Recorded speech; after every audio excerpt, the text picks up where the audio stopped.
Hi మామ, welcome back to our channel. నేనైతే ఈరోజు వీకెండ్ కాబట్టి టైంపాస్ కోసం అని బడంగపేట సైడ్ పోయినా మామ. సో బడంగపేట సైడ్ పోయేటప్పుడైతే బాగానే ఉండేది, కానీ వచ్చేటప్పుడు చీకటి మాత్రం చాలా చాలా చాలా భయంకరంగా ఉంది. ఇక్కడ చాలా స్టోరీలు ఉన్నాయన్నమాట. ఇక్కడ దయ్యాలు తిరుగుతాయి అని అంటారు చాలామంది. సో మీరైతే చూసేయండి మామ. ఇక్కడైతే చిన్న ఉన్నప్పుడు పోవాలంటే పడిపోతుండే ఒక్కొక్కరికి. ఆ దయ్యాలు ఎట్లా వచ్చినాయి, అసలు ఏ కారణంతో వచ్చినాయి, అసలు ఎందుకు వచ్చినాయి, అసలు ఎందుకు ఇక్కడనే ఉన్నాయి.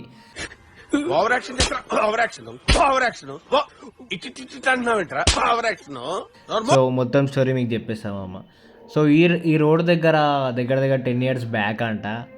అసలు ఇక్కడ ఏం ప్రాపర్ లైటింగ్ అని ఏమి లేవు, మొత్తం చీకటి. ఇప్పుడు వస్తున్న వెహికల్స్ కూడా అప్పుడు ఉండకపోతుండే, ఎందుకంటే ఈ టైంలో రావాలంటేనే చాలా భయపడుతుండే మామ. సో అప్పుడైతే ఒక అందమైన అమ్మాయి ఉండే అంట. సో ఆమెకి ఇక్కడ రోడ్ దాటుతుంటే యాక్సిడెంట్ అయిందంట. యాక్సిడెంట్ అయినాక ఆమె ఇక్కడనే ఆత్మ తిరిగి అందరినీ ఎవరైతే కరెక్ట్గా వెళ్తారో వాళ్ళకి అడ్డం వచ్చి వాళ్ళకి యాక్సిడెంట్ చేసి పోతుందంట. అట్లా యాక్సిడెంట్ చేసిన వాళ్ళు ఆమెతోనే ఇక్కడనే ఉండి తిరుగుతారంట మామ.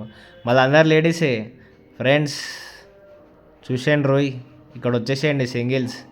ఇక మా ఫ్రెండ్కి నా చూసారనుకో ఈ వీడియో, ఇక్కడ క్యాంప్లో పెట్టుకొని సెటిల్ అయిపోతారు మామ. ఇక ఈడ పక్కన కనిపిస్తుంది ఆ చెట్ల కింద, ఈడనే ఆమె కనిపిస్తుంది అంట. సో నాకైతే ఏం కనిపించలేదు, చిన్నప్పుడు అయితే భయం అవుతుండే చాలా, కానీ ఇప్పుడైతే లైట్ అనిపిస్తుంది. ఏంటంటే కలిస్తే కలుసుకుంటూ పోదామని, కలుసుందాం రా అంతే తప్ప ఎక్స్ట్రా తింటున్నారా, అంత భయం లేదు ఇప్పుడైతే. ఇక మా ఫ్రెండ్స్ ఇంకా తెలిసిపోతుంది కాబట్టి పక్క ఇంకా లెఫ్ట్ సైడ్ ఉంది మా చెట్టు కాడ, ఇక్కడ క్యాంప్ అయితే వేసేసుకుంటారు మంచిగా. ఏ దయ్యం వస్తుందా, ఏ దయ్యం మంచిగా ఉంది, ఏ దయ్యాన్ని సెట్ చేసుకుందామని. ఎందుకంటే వాళ్ళకు కూడా సింగిల్గా ఉండి బెజార్ వచ్చేసింది.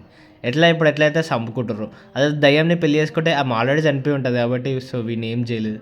వీడి హ్యాపీ, ఆమె హ్యాపీ. సో బాయ్ మామ, ఈరోజుకైతే ఇంతే.